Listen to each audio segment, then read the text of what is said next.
Saludos a todos detrás de la cámara y bienvenidos otra vez a este rinconcito donde usted y yo hablamos de todo un poco y de cualquier cosa. Comenzaremos la charla de hoy aclarando ciertos aspectos y situaciones que se han dicho de la situación de los ataques de los hutíes contra barcos mercantes que atraviesan el Golfo de Adén y el Mar Rojo. Número 1. Se está alegando de que el ancla del Rubimar fue el que laceró los cables de comunicación en el sur del Mar Rojo. Según las compañías de comunicaciones que están diciendo que las roturas en los cables de comunicación es en un área en aguas territoriales de Yemen en el sur del Mar Rojo, en las cercanías del estrecho de Bab al-Mandeb. El barco mercante Rubimar fue impactado el 18 de febrero y aparentemente esto fue antes de que se reportaran las averías.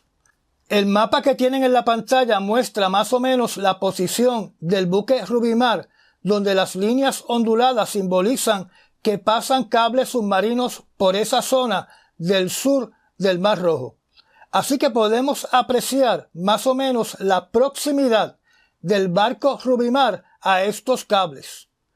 Cuando en una carta marina se indica la presencia de cables submarinos, eso convierte esa zona en una donde ningún navío debe liberar su ancla, así que se podría concluir de que el capitán del navío Rubimar cometió un error o un posible error al dejar caer su ancla en esa zona del Mar Rojo. El Rubimar, con su ancla liberado, se desplazó a la deriva por más de 35 millas náuticas, donde si su ancla tocó el fondo del mar, fue arrastrado en todo ese trayecto, hasta que finalmente el Rubimar sucumbió y se hundió en el fondo del Mar Rojo. Hay personas que han indicado de que los hutíes no tienen la capacidad técnica para cortar esos cables, pero como pueden ver, no se necesita saber ciencias aeroespaciales para cortar estos cables. Solamente hay que arrastrar un ancla por todo el fondo del mar, que es una tecnología de milenios de antigüedad. La causa verdadera no se va a poder determinar hasta que no se inspeccione visualmente el punto de rotura de estos cables.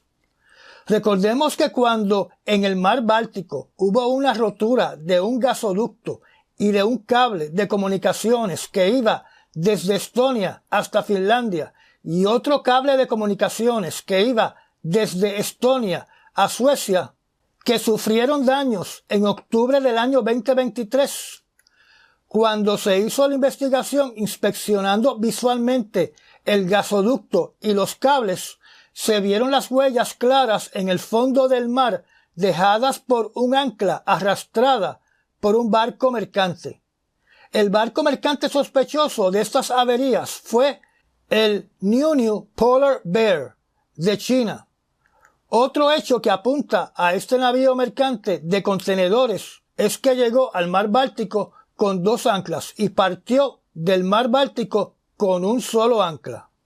En el caso del incidente en el Mar Rojo, está pendiente que se inspeccione visualmente y se compruebe de que las averías fueron producto de un ancla y que las cicatrices dejadas en el fondo del mar sean compatibles con el ancla del barco Rubimar.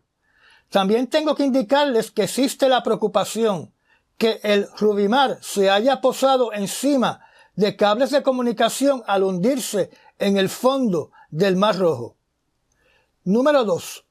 Se dice que Irán capturó un tanquero de Chevron llamado el Advantage Suite, con petróleo proveniente de Kuwait. Este tanquero no fue capturado durante esta semana, fue capturado el 29 de abril del año pasado por las Fuerzas Armadas de Irán en un acto de venganza debido a que los Estados Unidos habían incautado un barco tanquero mercante de Irán al sureste de Malasia durante el mes de marzo del año 2023. Este barco mercante de Irán tenía el nombre de Suez Rahan. La confiscación del navío Advantage Suite que se está realizando en estos momentos es simplemente un proceso administrativo de papeleo que transfiere la propiedad de este navío a ser propiedad de Irán y por ende todo el petróleo que tiene adentro. Número 3. El barco tanquero rebautizado con el nombre de San Nicolás, capturado por Irán el 11 de enero del año 2024, es el mismo barco que los Estados Unidos abordaron y confiscaron en marzo del año 2023, llamado el Suez Rahan. Así que en otras palabras, Irán recobró un barco que se le había sido confiscado. Si miramos monetariamente lo que sucedió con el tanquero Suez Rahan, el tanquero San Nicolás y el tanquero Advantage Suite, vamos a encontrar que la ganancia de Irán fue de $50 millones, ya que cuando el tanquero Suez Rahan fue capturado por Estados Unidos, transportaba $50 millones en petróleo, y cuando Irán capturó un mes después el tanquero Advantage Suite de Chevron, este transportaba $50 millones en petróleo, y cuando Irán recobró su tanquero llamado Suez Rahan, rebautizado con el nombre de San Nicolás, ese tanquero llevaba a bordo $50 millones en petróleo. Por lo tanto, 50 millones menos 50 millones más 50 millones es una ganancia de 50 millones para Irán. Y el gran perdedor fue la compañía griega que compró el barco Rahan para cambiarle el nombre a San Nicolás. Moraleja: no compre un barco confiscado a Irán para después usarlo en el Golfo Pérsico en las narices de las Fuerzas Armadas de Irán. Y número 5. En los últimos incidentes que hemos visto, donde los misiles antibuque han impactado barcos mercantes en el Golfo de Adén y en el Mar Rojo, se han hecho observaciones por peritos de que estos misiles están impactando la zona de atrás del barco mercante y que sus cabezas explosivas han detonado, causando daños como el que vimos en el Rubimar, que terminó en el fondo del mar. Estos peritos dicen de que en esa región de un barco, esa es la zona más caliente, porque es donde está localizada la maquinaria de propulsión, la cocina del barco y su calefacción para mantener a la tripulación a una temperatura agradable si están cruzando por aguas muy frías. También están los sistemas de refrigeración que también generan calor. Así que por ende, estos peritos dicen de que esos misiles deben estar equipados con sensores de calor que guían al misil directamente al área más caliente del barco. Estos peritos también indican de que estos barcos mercantes operan con una tripulación mínima, a diferencia de los barcos militares que tienen una tripulación mucho más grande y por ende parte de la tripulación de un barco de guerra ha sido entrenada para atender un incendio y daños causados por fuego del enemigo. Por ende, en la marina mercante, sus marinos no están debidamente entrenados para combatir un incendio, para reparar daños causados por un armamento del enemigo, y tampoco hay el suficiente personal para atender el barco y atender estas emergencias.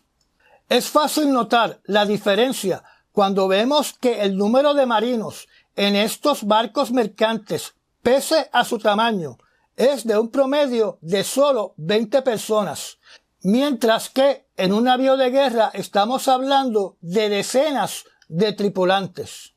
Estos peritos también establecen la posibilidad de que los hutíes estuvieran utilizando al principio misiles antibuques defectuosos o viejos, ya que su cabeza explosiva falló en muchas ocasiones en detonar, y que el navío solamente sufrió los daños causados por el impacto del misil y la débil explosión causada por el combustible que todavía tenía el misil en su interior, donde si su cabeza explosiva hubiese estado en perfectas condiciones, los daños hubieran sido mucho mayores y posiblemente se habrían hundido muchos de ellos con varias fatalidades, ya que estos barcos mercantes no están diseñados para sobrevivir escenarios bélicos.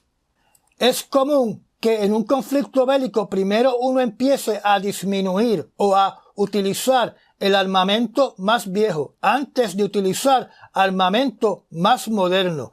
Para darle un ejemplo a ustedes, durante las operaciones militares en Irak, los Estados Unidos lanzaron viejas bombas de la era de Vietnam sobre blancos en Irak. Lo mismo lo hemos visto en Ucrania, de utilizar lo viejo antes de utilizar lo nuevo. La gran preocupación de estos peritos es que si los hutíes comienzan a utilizar armamento nuevo, armamento de fabricación reciente, vamos a ver más daños en los buques que transitan esa parte del mundo. O sea, que vamos a ver más barcos hundiéndose en el fondo del mar y naturalmente más muertes en los buques impactados por esos misiles. Ahora pasemos a otro tema. Quiero hablar de la deportación de una delegación de USAID durante el mes de febrero en el país llamado Zimbabue, que queda en la parte sur central de África. Primero tenemos que entender qué es USAID. Esta es una agencia federal cuyo propósito es enviar dinero para ayudas a diferentes países. En este caso, el país de Zimbabue, donde se indica que desde el año 1980 se le ha dado a este país sobre 3 billones de dólares. Esos son 3.000 millones de dólares del contribuyente estadounidense para que fuera utilizado en la prevención del HIV, de tuberculosis, de malaria y para el cuidado apropiado de los niños.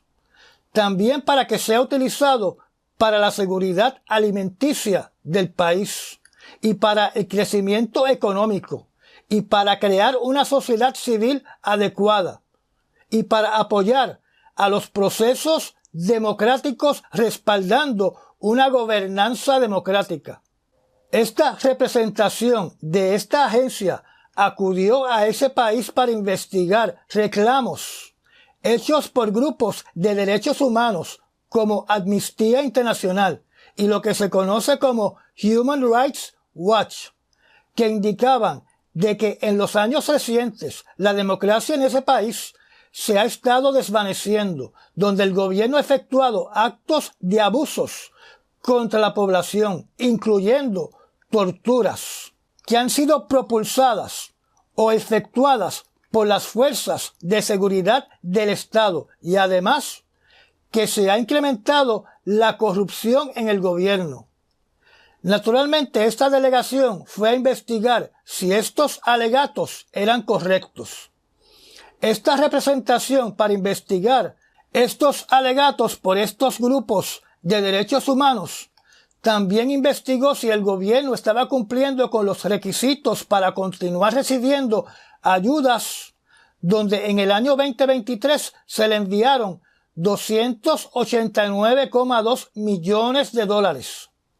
Además, se informó que las elecciones conducidas en agosto del año 2023, donde volvió a ganar el presidente llamado Emmerson Mnangagwa, se clasificaron como un fraude gigantesco, donde los observadores internacionales indicaron que dicha elección no cumplió con los requisitos regionales ni tampoco con los requisitos internacionales, donde tiene que cumplir con esos requisitos para poder decir que la elección no fue manipulada.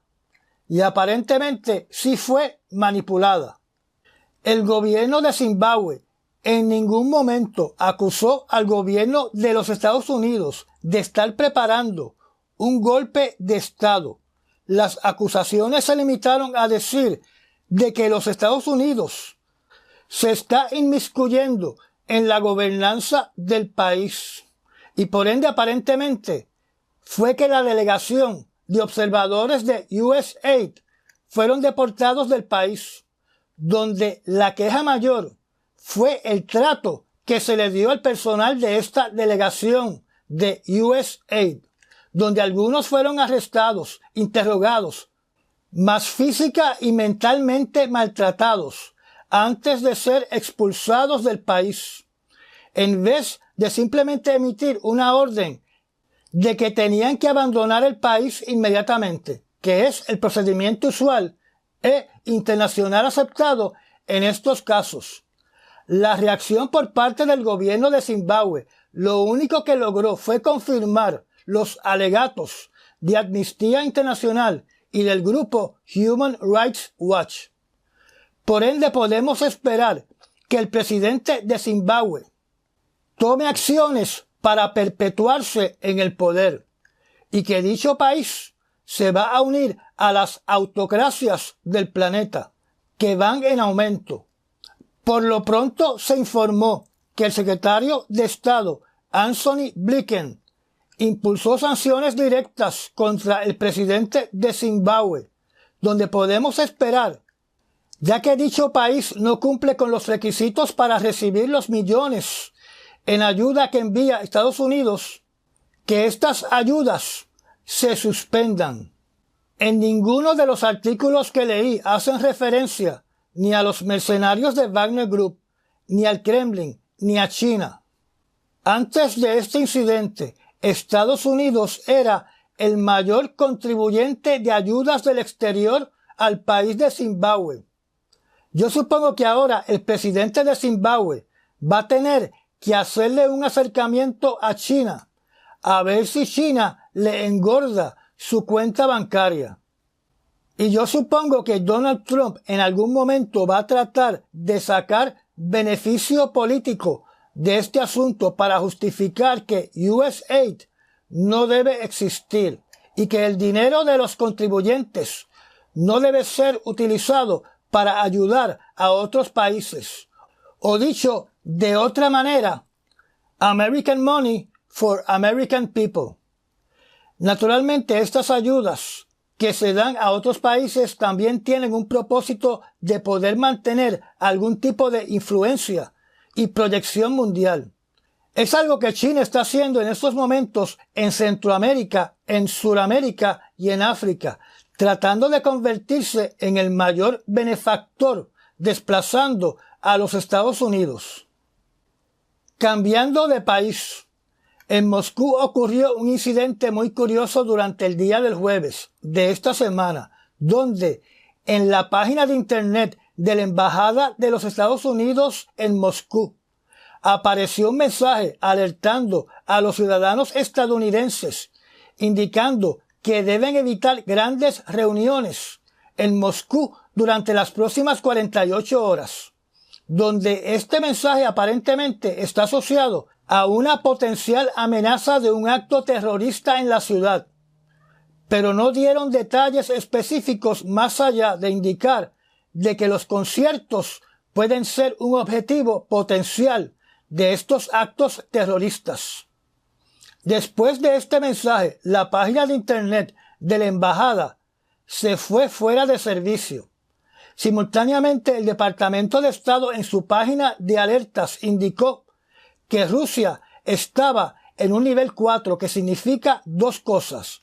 Número 1, que la Embajada de los Estados Unidos está limitada en asistir a ciudadanos estadounidenses en Rusia. Y número 2, la posibilidad de un acto terrorista.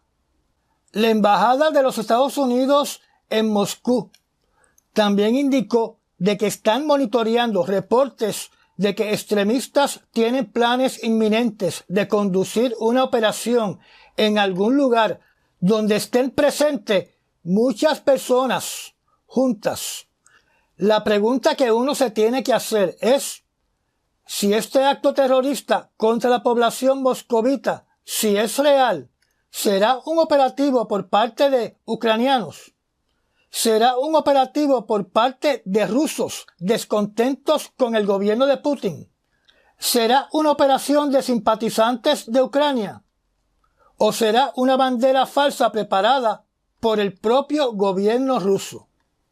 Con respecto al escenario en Ucrania, el presidente de Turquía, el señor Erdogan, está haciendo un intento de que se realice una cumbre de la paz entre Ucrania y Rusia en los próximos días.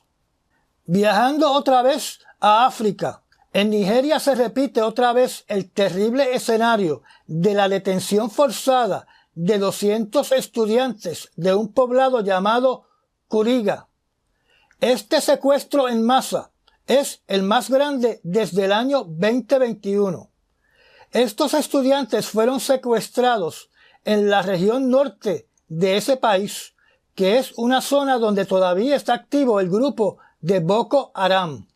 En el pasado, ellos secuestraban a estudiantes para vender las féminas como esclavas y para convertir a los varones en combatientes.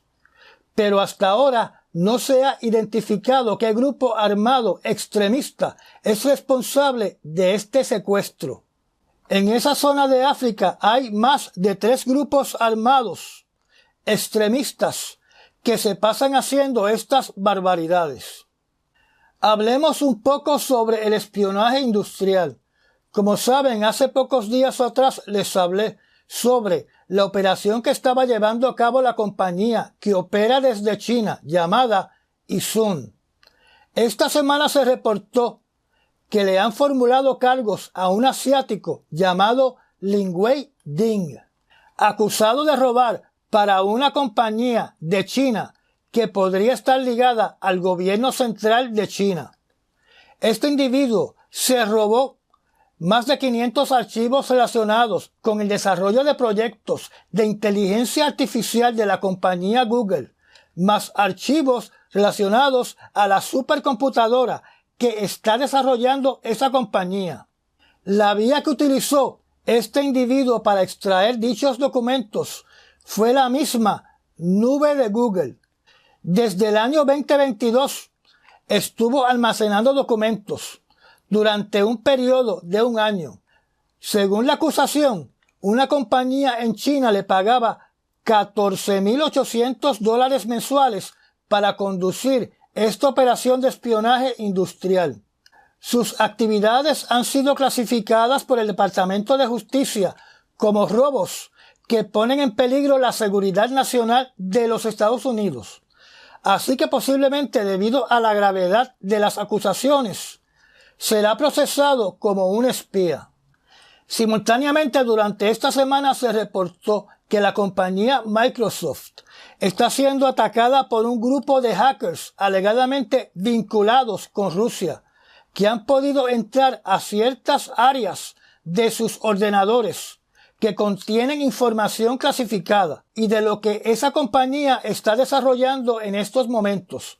Y como ustedes saben, esa compañía también está trabajando en inteligencia artificial. También se alega que estos hackers posiblemente han tenido acceso a correos electrónicos de personal ejecutivo de Microsoft con información clasificada. Según un portavoz de Microsoft, esta operación de espionaje ha sido la más extensa y grave en los sistemas de esa compañía hasta el presente. Naturalmente, Rusia niega todo vínculo con esta operación de espionaje industrial. Con respecto al país de Haití, lo último que he podido leer es que todavía el primer ministro no ha regresado al país y aparentemente las gangas todavía tienen el control del aeropuerto internacional de Haití. Si esto es así, dudo mucho que por su seguridad el primer ministro de Haití regrese a su país por un buen tiempo. Desconozco totalmente si todavía permanece en Puerto Rico. Y estas fueron las noticias escogidas para las últimas 48 horas. Recuerde recomendar este canal y de compartir estos videos. Hágase miembro del canal y aprieta la campanita para enterarse de cuando publico un nuevo video. Recuerde de darme un like. Ayude a que este proyecto siga creciendo. Mil gracias a los que se han convertido en patrocinadores de este canal mediante los Super Thanks o haciéndose miembro de nuestra zona privada. Y nos vemos en el próximo análisis noticioso. Hasta mañana.